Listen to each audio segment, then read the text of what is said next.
Part 1, Part 2, Part 3, and Part 4. Now look at Part 1. Part 1. IELTS Practice. Questions 1 to 6. You will hear a telephone conversation about studying abroad. You should answer the questions as you listen because you will not hear the recording a second time. First, you have some time to look at questions 1 to 6.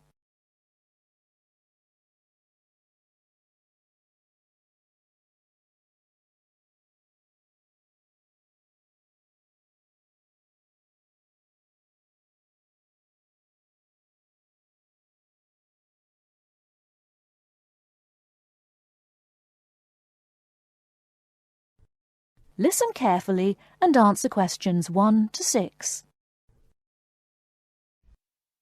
Hello, admissions guidance. How can I help? Hello. I'd like some information about studying at your university. Can you help me? Yes, of course. What course are you interested in applying for? International business. I already have a first degree from a university in my country. Fine. So you'd want to do a master's level course? Yes, that's right. OK. We offer an MIB course. That's a 12-month full-time course. I can send you details of that course, or you can download a PDF file from our website. Could you put it in the post, please? I don't have access to the internet at the moment. Could you tell me what qualifications I need for that course? Yes, for the MIB, you need a first degree. The minimum qualification is a 2-1 or a first. Okay. And in English language, you need a score of 7 or above in IELTS. That's not a problem. I have a 9. That's fine. Could you tell me the course hours and the semester dates, please? Yes, there's a total of 10 hours of lectures, seminars and tutorials a week, and there's an extended stay abroad at the beginning of the second semester. That involves spending a month at the national head office of a multinational corporation. Okay. And the semester dates are... just a moment... OK, the first semester starts on the 27th of September and ends on the 22nd of January, and the second semester runs from the 7th of February to the 27th of May. Can you tell me a bit more about the actual course content? Well, I don't know much about the course personally. I'm an admissions officer, but I can read the course description for you if you like. If you need to know more about the academic side, you'll need to speak to the course tutor. Thanks.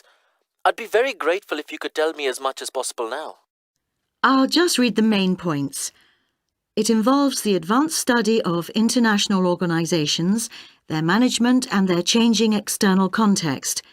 Students develop their ability to apply knowledge and understanding of international business to complex issues, both systematically and creatively, to improve business practice. Thank you very much. You're welcome. Now, if you could give me your name and address, I'll have full details of postgraduate courses sent to you. Okay. My name is Javed Iqbal. Before you hear the rest of the conversation, you have some time to look at questions 7 to 10.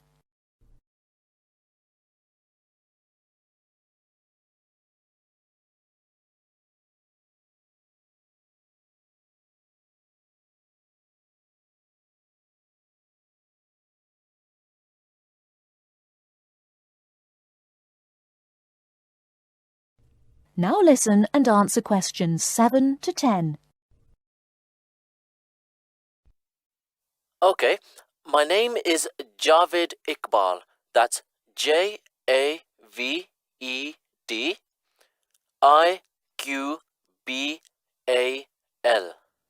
Thank you. And your home address, Mr. Iqbal? It's Aga Khan Road, Shalimar 5, Islamabad, Pakistan. Thank you. And could I ask you 1 or 2 more questions for our records? Yes, of course. What was your first degree in? I did economics. I got a first-class degree. And where did you study? At the university here in Islamabad. OK. Now, you said you had an IELTS level 9. Could I ask what your first language is? Actually, I'm bilingual in Urdu and English. Thank you very much. I'll put full details in the post today. Thank you. And thanks for all the information. Not at all, Mr. Iqbal. Thank you for calling. That is the end of part 1. You now have half a minute to check your answers.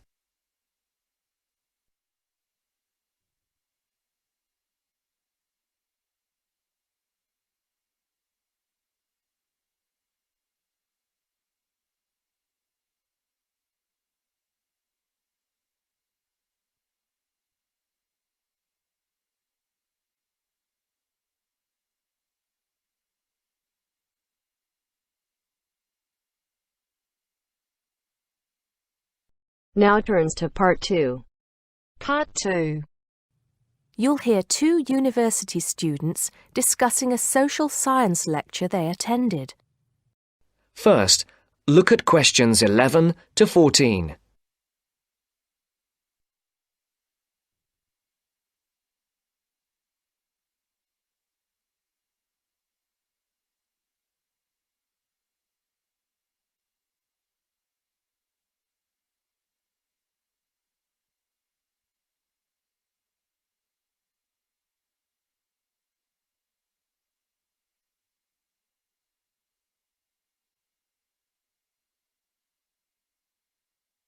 Listen carefully. Did you go to the first social science lecture yesterday? Yeah. Didn't you see me there? No. I was trying so hard to understand the lecturer. What didn't you understand? A lot of it, really. For example, he said we needed to study history as part of the course, but I didn't get why. You probably missed it. He said early on that we need to learn from our past mistakes. Right. But he also said we need to put ourselves in the place of our ancestors. Why is that? I think the point is that it's not enough to know how they lived and what they did. We need to know what they thought. I see. And I've written transferable skills in my notes next, but I have no idea what that means. If you study social science, you learn skills that you can use in a job. Oh, right. Is that all? Okay, but why is that? The point he made was that in studying social science, you use a flexible and adaptable approach to learning. Before the broadcast continues, look at questions 15 to 20.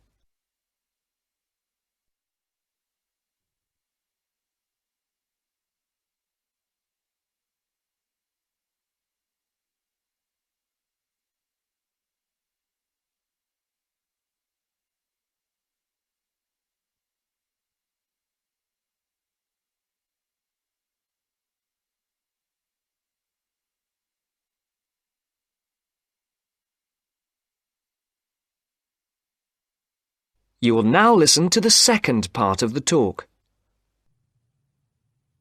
He also kept mentioning all the other subjects we will need to study as part of the course.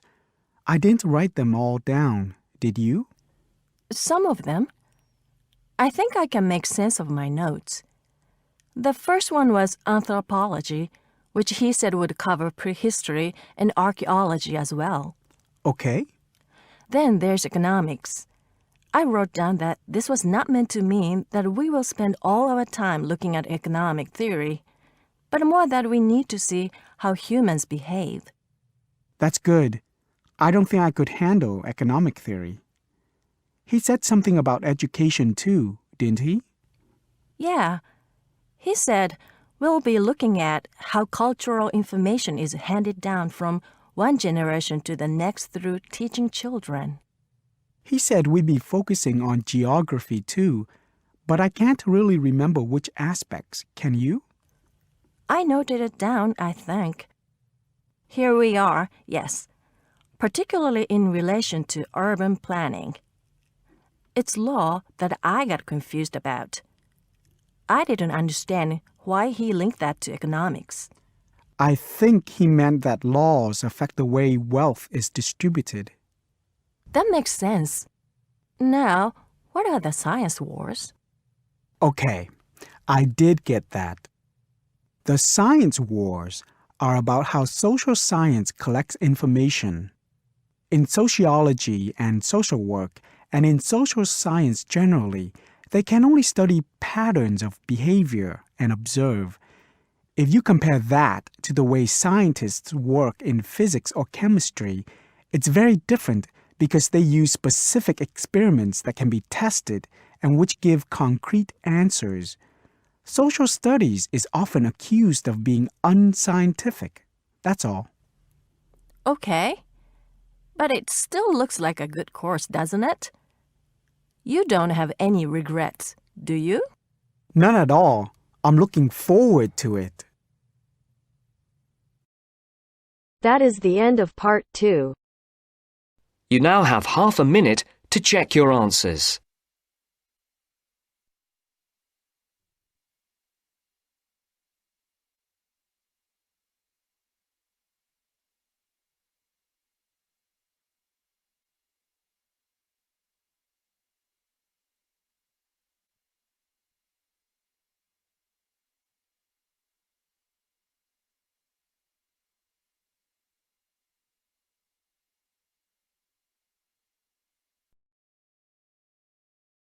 Now turns to part 3.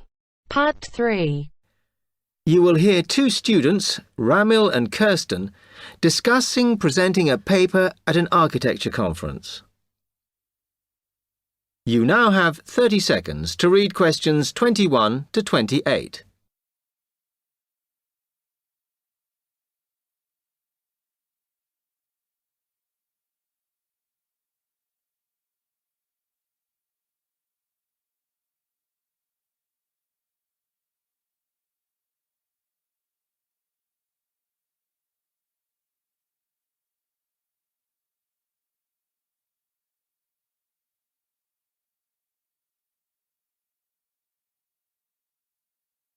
Hi, Kirsten.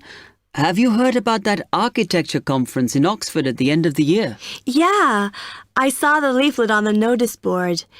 As it's my final year, I ought to try giving a paper, but I've got no idea how to go about it. Oh, I think you should go for it.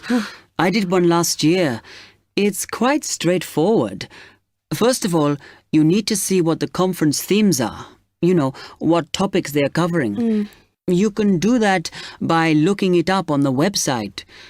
You need to submit a paper that falls into one of the categories they give you. Oh, that may give me some ideas. Then, while you're doing that, you should also have a look at the information on how to submit your paper. The rules, if you like, such as the length. It's important you follow those. I see. And then I suppose the next stage is to start writing it up. I'd like to use it as an opportunity to propose some future work, but I understand it must be based on current work. Still, there's plenty to choose from.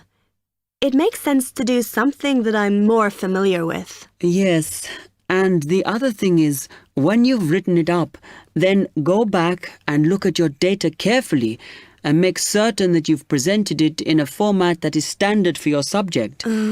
Remember, people have to absorb information very quickly while they're listening. Don't make it too complicated. Okay, well, I reckon that'll take me about a month to get that sorted.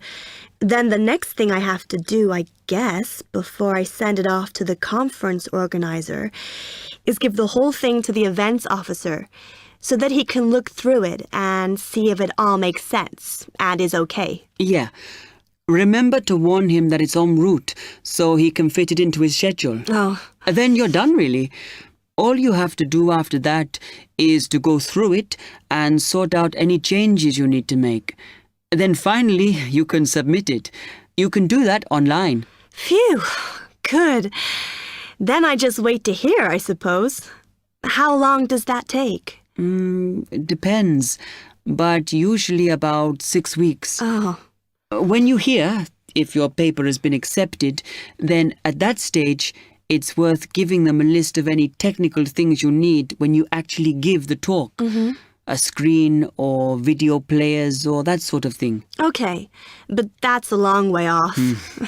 And I know that if my paper is accepted, then at that stage, I have to give them a short text about myself and my academic background so that they can put it in the brochure. Famous at last. Yeah.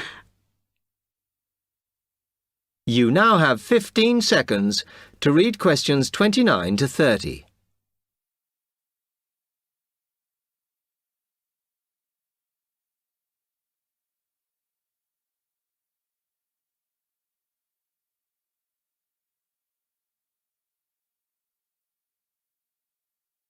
Right, well, I've got to get a couple of things sorted if I'm going to get this paper completed. Have you got enough data? Possibly. I'd like to reinforce some of it, though, so I thought I'd send out some more questionnaires.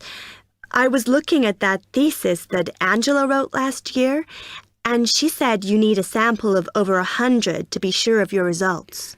I think some of this year's postgraduates are doing some of the same stuff as you on buildings. Why don't you talk to them? I'll end up getting confused. It would be more useful for me to actually go out to that site by the rail bridge to see how they're building the new factory. Oh. I managed to get hold of Professor Barnett at London University, and he said I should go out and take pictures. I'm pretty busy, but I'll have to make time. Anyway, what about you? What are your plans?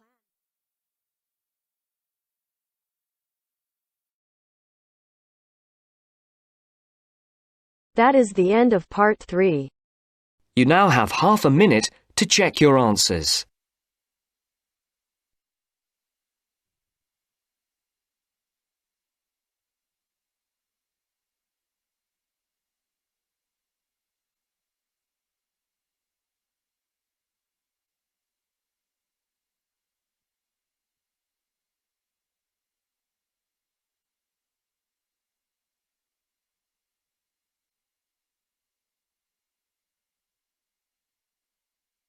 Now turns to part 4. Part 4. Now listen to the second part of the lecture. As you listen, complete the notes below. First, you have some time to look at questions 31 to 40.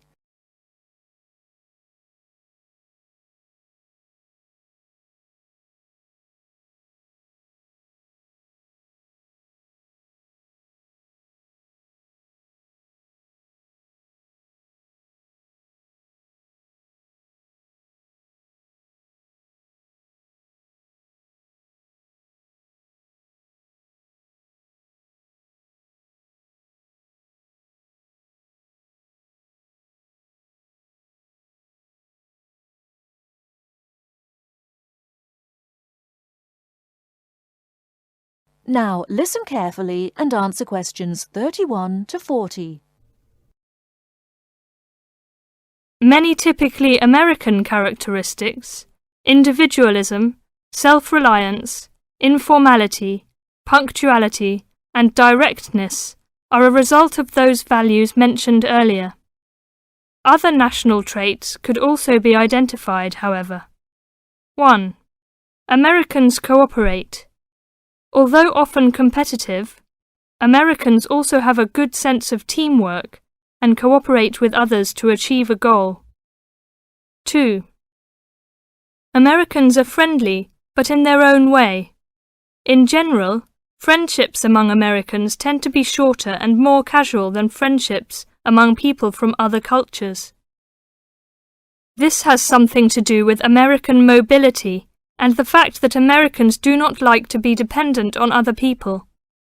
Americans also tend to compartmentalize friendships, having friends at work, family friends, friends on the softball team, etc. 3. Americans ask a lot of questions, some of which may to you seem pointless, uninformed, or elementary. Someone you have just met may ask you very personal questions. No impertinence is intended. The questions usually grow out of a genuine interest. 4. Americans tend to be internationally naive. Many Americans are not very knowledgeable about international geography or world affairs. They may ask uninformed questions about current events and may display ignorance of world geography. Because the US is not surrounded by many other nations, some Americans tend to ignore the world. 5. Silence makes Americans nervous. Americans are not comfortable with silence. They would rather talk about the weather than deal with silence in a conversation. 6. Americans are open and usually eager to explain. If you do not understand certain behavior or want to know what makes Americans tick, do not hesitate to ask questions. Just as values and traits differ somewhat from one culture to another, so do the personal habits associated with good manners and courtesy.